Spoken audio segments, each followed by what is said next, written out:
Salaam saaxiibayaal soo dhowaada walaalkii Khalid Cabdiqaadir iyo mar kale ee suuqa cryptocurrency sida loo helo coinska iyo projectyada wanaagsan aynu ka hadli doonaa. Asxaabta kusoo dhowaada channelka ugu horreyn haddii aad subscribe saarin noo saar subscribe to dhiirigelin ayay noo noqon doontaa. Sidoo kale noo share garee barnaamijka una dir qof kastoo xiiseynaya barnaamijkan. Asxaabta maanta waxaan ka hadli doonaa mid ka mid a su'aalaha ugu badan ee ay isweydiiyaan dadka crypto jecel ama maalgashada sida loo helo projectga maxay toole wanaagsan haddii aad project ka soo baxday ama aad project faa'iido kuu sameeyey ama aad project uu kuu qarxay 100x 50x 20x uu kuu sameeyey kaxiga sida loo baaro haddii aad rabto inaad hesho marka coins fiican oo 50x 100x 20x 30x sameeya waa inaad barato sida loo baaro loo fahmo loona kala saaro mashaariicaha aadka iyo aadka u fara badan ee crypto ka buuxa crypto waxaa jira hadda coin marketcap inoo sheegaya 27.36 milyan oo coin inay jiraan iyo token isku jira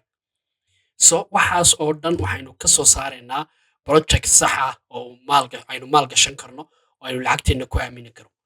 qaybta koowaad fahamka next big project muxuu yahay projectka labaad ee haddii maanta aad project ka soo baxday ama aad project maal gashatay projectka labaad ee aad lacag gashan karta ama aad rabtay inaad maal gashataa muxuu noqon karaa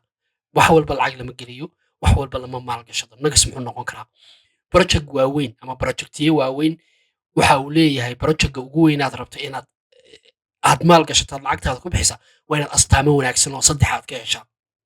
astaamaha kow waxaa ka mid a solvis a real problem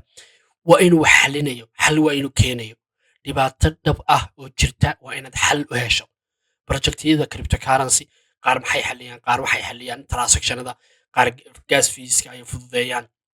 qaar swapping ay fududeeyaan waa dhibaatooyin markii crypto ay bilaamisay ka dhex jiray soo xal weeye solving laba strong community waa inuu community adag ka dambeeya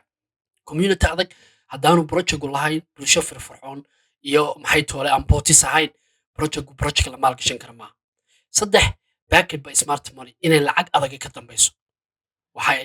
maalgelinaya waa inay noqdaan investors iyo shirkado waaweyn iyo dad waaweyn oo jeeb weynayaala oo mashruucan ku qancay qaybta xigta habka baaritaanka iyo research processka loo sameeyo aynu eegayna khariirada markaad doonaysa in aad maab samarato waa inaad u kala dhigdhigtaa siday u kala muhiimsan yihiin productga iyo usekiiska waa inaad shax fiican u dejin kartaa kow mashruucu muxuu xalinaya crypto oo dhan waxaan oo coinisay waxaana tokenis aynu arkayno ee lacagaha badan ay ku jiraan mashaariic bay xalinayaan bitcoin wixii loo aasaasay waxa weeye in bangiiska transactionada la fududeeyo one to one qofku ugu diri karo inay noqon karto maxay tole lacag aan cidi kugu kantaroolin waxyaalo badan ba ahayd ethereum waa in coiniska lagu dul dhiso smart moneyada iyo smart contractyada lagu dul isticmaalo iyadoo lacag caalami ay noqoto waxaas ayaa loo aasaasay xrp waa in ay transactioniska bangi to bangi ay laga dhex saaray nidaamka swiftka ee aadka u raagay ee gaboobay ee waxaas oo dhan so waa inaad fahmi kartaa mashruucu muxuu xalinaya laba muxuu u fudud yahay UX-kiisu ama qaab dhismiiska ma fudud yahay ma jiraan qof u baahan ama bulsho u baahan ama project u baahan saddexdaa haddaad ka hesho mashruuca waa tig baad inoo saaraysaa tusaale waxaa solana markii la bilaabayay waxay xalinaysay speedka iyo lowest feeska taasoo ay kula tartamaysay maxay tole ethereum speedkeeduna xoogaa u adkaa oo sida nimanka updateka lagu sameeyey 4 bilood 5 bilood u dambeeya mu ahayn low feeskeeduna hadda weli aalaankaa u qaalisay laakiin sol baa ka jaban marka waxay ka dhigtay maxay tole sol mid aad u qaraxda waxay ka soo dhaqaaqday all time low $0.5 lix sano ka hor isla markiiba waxa ay gaadhay lacag meel fiican $1 $5 $6 bay gaadhay 10 bilood ayaa kasoo wareegtay all time highgeedi markay samaysatay $294 kadib waa lagu soo celiyey kadib haddana horumarin baa lagu sameeyey dan haddana dub bay u dhaqaaqday so midda ugu muhiimsan waxa weeye maxaa xalinaya wax la taaban karo tajibala maxalinaya laba teamka iyo developerka ayaad ka eegaysaa teamku ma yahay team adag oo suuqan iyo projectgan maxay toole meel fiican gaarsiin karaa yaa ka dambeeya laba miyaad heli kartaa linkedin iyo github meel lagala socon karo teamkan iyo dhaqdhaqaaqooda waa inaad iyagana fiirisaa si aad mashruucan aad maalgashanaysa lacagtaada ku aaminayso aad u ogaan karto ama aad u heli karto meel wax lagu soo kordhinaya waxa ka baxaya aad kala soconayso. Saddex, haddii tiimku marka uu qarsoon yahay waa high risk. tiimku hadduu qarsoon yahay waa high risk. mashruuca hore ma loo sameeyey? haddii hore loo sameeyey isbarbar dhig. muxuu xalinaya imika sol oo kale maxaa la tartamaya ethereum suwi se dhammaantood waxay xalinayaan waa transaction fee jaban iyo speed. isbarbar dhig. suwi baa soo baxday, isbarbar dhig yaa ka horreeyay solius iyo ethereum say baa ku jirta. isbarbar dhig maxay kala fiican yihiin. waa inaad soo saari kartaa mashruuca hore haddii loo sameeyey kan muxuu kaga duwan yahay. okay, tokenismka tokenka supplygu sidee buu yahay? ma wax badan baa? ma wax yar baa? ma wax micno laba? ma wax lacag badan hadday soo gelayso lacagta u qaybsami kartaa? token supplygu aad ayaa uu muhiim ugu yahay projectka inaad eegto. unlock maxaa xidhan? schedule maxaa ku jira? sidee bay u soo baxayaan? sidee baa loo kala helayaa coinanka? ma jiraa boqolkiiba cid gaaro wax badan haysata? inta badan waxaa idhahdaa boqolkiiba 30 ama boqolkiiba 20, laakiin boqolkiiba 60 waa meesha ugu badane. haddii cid gaara ay coinka haysato ka carar ani aragtidayda. coinka haddii cid gaara boqolkiiba 60 haysato sida majerka iskaga carar ani xilliga doolaa lagugu soo dhaamgarayn karaa. so tibka ugu muhiimsan waxay coins ka badan 100 egas hadduu aad doonayso inuu ku sameeyo kow waa inuu lahaada low supply, slow unlogis waa inuu slow u socda oo 3 bilood 4 bilood kolba in yar la soo daayi karaa ama 5 bilood. sidoo kale distribution fiican waa inuu leeyahay. okay, waxaanu eegaynaa community analyska. community analyska waa inaad la socon kartaa telegramkooda, egaskooda ama twitterka waxaa la yidhaahdo discordkooda. organic ma yihiin dad xul ah oo projectgan u qalma? dad xul ah oo projectgan u qalma hadday yihiin waa project la qaadan karo. laakiin botis hadday yihiin ama dad aan jira ama sawiraan meesha oolinba waa projectyo badan baa dadka maxay tolay lagu dhacay. sidoo kale midda ugu muhiimsan waxay ma jiraan dad runtii mashruucan taageersan. hadday jiraan dad mashruucan taageersan oo community firfircoona dad badana projectgan waa project fiican oo aad ku maxay tolay aad go'aan qaadan karto. qodobka shanaad partnership iyo backers. yaa ku maalgelinaya? yaa ka dambeeya projectgan? iminka projectyo waaweyn shirkado waaweyn baa ka dambeeya. sol haddaynu fiirino waxaan arki karnaa in shirkado badan ay ka dambeeyaan. toos baynu u tegaynaa websiteka sol haddaynu fiiriso waxaa ka dambeeya shirkado waaweyn iyo projectyo waaweyn iyo shirkado waaweyn. haddaad fiiriso developers communitygooda so aynu fiirino. okay, okay, halkan bay soo geliyaan. okay, intermediateska laftigooda way ku xushaan. yes, waa kuwan sol maxaa intermediate yaa laha yaa gacansiiya yaa maalgeliya yaa maxay tolay permissionisa yaa advertisanisa yaa maxay tolay ka dambeeya maxaa mastercard bayn garanaa, strip bayn garanaa, shopify, google cloud, shirkado waaweyn oo kalena way ku jiraan. ya so waa in aad fiirin kartaa yaa maalgelinaya. dad waaweyn shirkado waaweyn oo maxay tolay projectka xiiseynaya haddii ay jiraan waa inaad iyagana aad projectka aad ku qiimeyn kartaa. sidoo kale yaa la shaqeeya exchangeka ama maxay tolay meesha aad doonayso in aad maal gashato ama aad lacagtaada dhigto waa inaad eegta ma safety ba. sidoo kale projectka yaa la shaqeeya. dad nadiifa ma yihiin? dad shaarkooda cad yahay ma yihiin? project hadduu midmadow ku jiro ama wax projectka lagu diidi karo uu ku jiro waa in gaari uu leeyahay. exchangesku ma xiiseeyaan projectkan. waxay dhahdiyaan projectkan uu fiican laakiin meel la soo geliya ama cid exchange taageeraya aanu jirin waa dhibaato. okay, haddii aad rabto marka Binance Labs oo kale ama i16 oo kale ama Coinbase oo kale ay soo geliyaan projectyada waxa la yiraahdaa waa projectyada heavy oo projectyo culus. tusaale weeye projectu Binance aqbalay ama uu Coinbase aqbalay waa project culus baa la oran karaa. okay, road mapka halkii u socdaa projectgani muxuu leeyahay? executionskooda maxay yihiin? ma leeyihiin waddo sax oo projectgani uu qaadi karo oo ku dhiirigelin karta in projectgan la maalgashado? ifafaalo mustaqbal fiican ma laga arkaa? deadlinekaagu ma dhaafayaan mise way fuliyaan? tusaale ahaan hadday yidhahdaan deadlinekooda bishan waxaan qabanaynaa adeega noocaasa ama sanadka waxaan qabanaynaa adeega noocaasa, ma yihiin cid waxaan fulin karto mashruuca bishii ama sanadkii wixii ay ugu talagaleen ku fulayaan? ma jiraa product fiican oo life oo la taaban karo imka sol waxyaalaha dadku u doorbidaan waxa weeye projectkoodu waa life transactionkoodu wuu fudud yahay hadda lala tartamo lala transaction fiican laakiin markoodii ay soo baxayeen haddaynu isbarbar dhigno way qabsadeen adduunka oo projectku markii wuu qarxay okay wax lifena way soo bandhigaan waxa ka mid a seeker mobilkoodii u dambeeyey ee soo bandhigeen qaybta saddexaad halkii ka heli karaa markaa mashruucyada cusub platformska ugu muhiimsan ee projectka la soo geliyo kow waa in communityga ama dadka ka dambeeya ama shirkadu ama dee any institutionku horta igiskiiska waynu ku shaaciyaa twitterka ayaa ugu weyn suuqyadan marka doonaysa inaad maal gashato ama aad la socoto dhaqaaqooda waa inaad twitterka joogtaa so twitterku waa meesha ugu muhiimsan ee lasoo dhigo linkiyada instainada iyo influencersku ay soo dhigaan tusaalahaan shirkad hebel baa le waxaan maal gashanay project hebel google aa soo dhigaysa ama amazon oo kale waxaa leedahay project hebel baan ka qayb qaadan projectkii baad baadhaysa okay coin marketka waa meelaha ugu muhiimsan projectyada lasoo dhigo waxay leeyihiin qaybo xasaasiya oo ICO-ya IDO-yada waxa la yidhaahdo mar bayn ka hadli doonaa lasoo geliyo yaa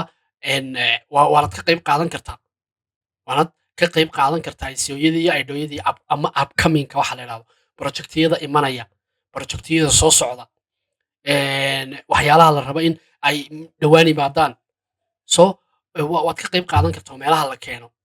marka ICO calendar halkan ayaa ku qoran tahay qaybta productka ICO calendar haddaad ku dhufato kuwa imanaya halkan bay soo gelayaan imka kuwan oo kale dhan waa kuwa imanaya projectka ugu horeeya IDO ku jira May 2025 start date-koodu ahaa xilligay bilaameen 2025 isla maalinkaba way dhameeyeen Binance wallet baa lagu soo maxay tolay lagu soo launch gariyay so halkan ayaa la keenaa okay Binance waa meelaha ugu muhiimsan laga helayo laftigooda coin market cap baynu ku jirnay coin market cap baa lagu soo daraa crypto newsada iyo descriptiga iyo coin telegraph website-ka caanka coin telegraph uu soo dhigaa launchpad-yada iyo meelaha wax lagu soo maxay tolay la keeno waxa ugu caansan crypto rank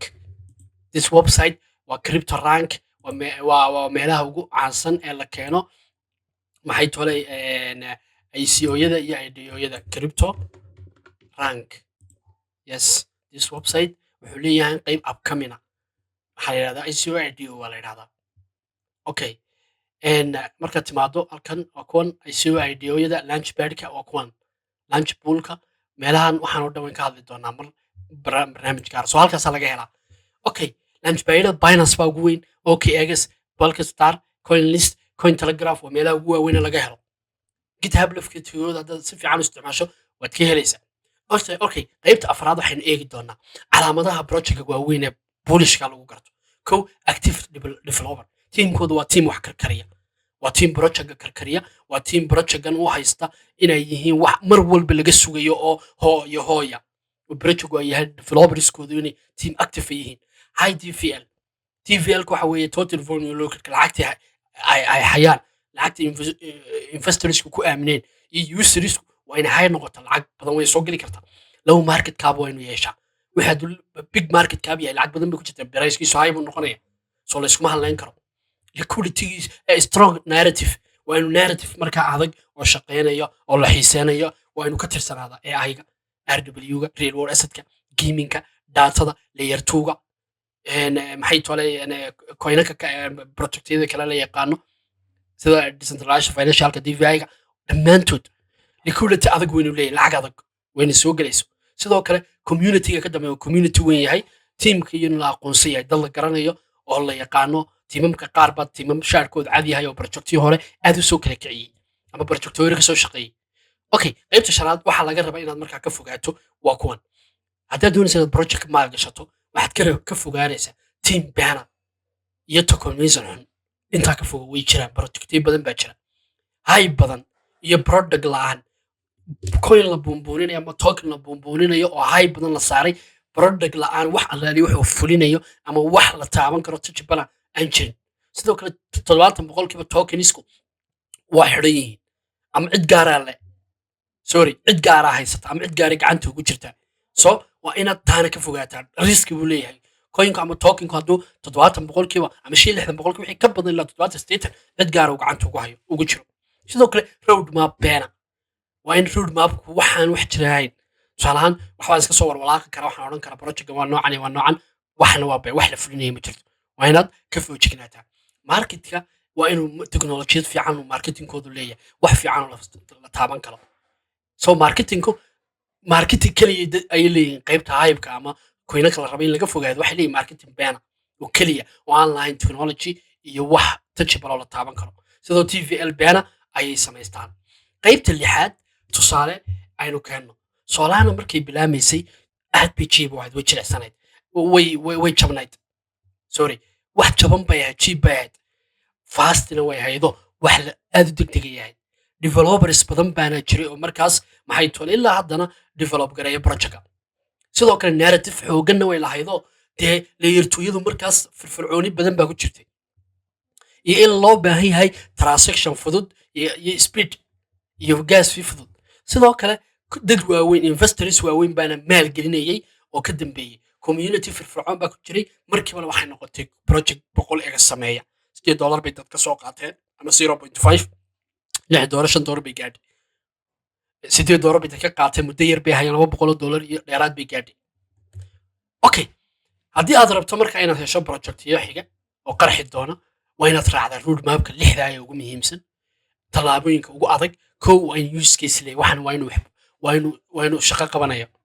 waa in wax uu xalinayo adduunka waxna la iskama keeno laakiin waa in waxan wax xal maxay tole wax problem xalinayo yahay laba teamku waa inuu yahay team ka firfircoon oo adag oo dad la yaqaanaa oo dad shaarkoodu maxay tole cad yahay la yaqaanaa shaar cad waxaan ka wadaa sorry waxa laga ka wadaa qofka projectka aasaasay hadduu yahay qof ama laaluush mar lagu qabtay ama jeeb madoobe ah ama money laundering ka shaqay ama mar jeel galay ama mar la xiday ama ani wax dhiba keenaya projectkaa saameyn buu ku yeeshaa tokenismka waa muhiim community waa muhiim partnerska shirkadaha ama partnerka laa ama investorska laa waa muhiim wax la yaqaano weynaya sidoo kale road mapkooda weynu yahay road map sax lixdaasa ugu muhiimsan kuwa kalena lixdan u bay ka shidaal qaataan so haddaad rabto baartitooyin aan kaa tuso real project ayaanu sidaan u baadho commentiga waad ii dhaafi kartaa waxaad iska ilaalisaa inta badan wax hayb ku kacsan wax la buunbuuninayo btc baa halkan martay sol baa halkan martay project hebel baa halkan maray wax la buunbuuninaya iska ilaali laakiin waa inay wixii u lahaadaa wax saxa oo la taaban karo oo maxay tolay la yidhaahdo real ayaan nahay projectgaygu waa noocan boqol project baa jira buufimaa la yidhahdaa hadda kelmadda la isticmaalo waa buufin laga badiyey afuufka so iska ilaali projectga waa inaad dhunyi oo research ku samaysaa waxaad adigu baadhatay oo aad gacantaada kusoo saartay so ugu dambeyn intaasaan maanta aan dila wadaagayay haylaawi inaad like saarto subscribe iyo share barnaamijka si aad u hesho fideoyo badan oo crypto currency ku saabsan iyo dhaqaalaha financialka inta badan waa mahadsantihiin asalaamu calaykum waraxmatullahi wabarakaatu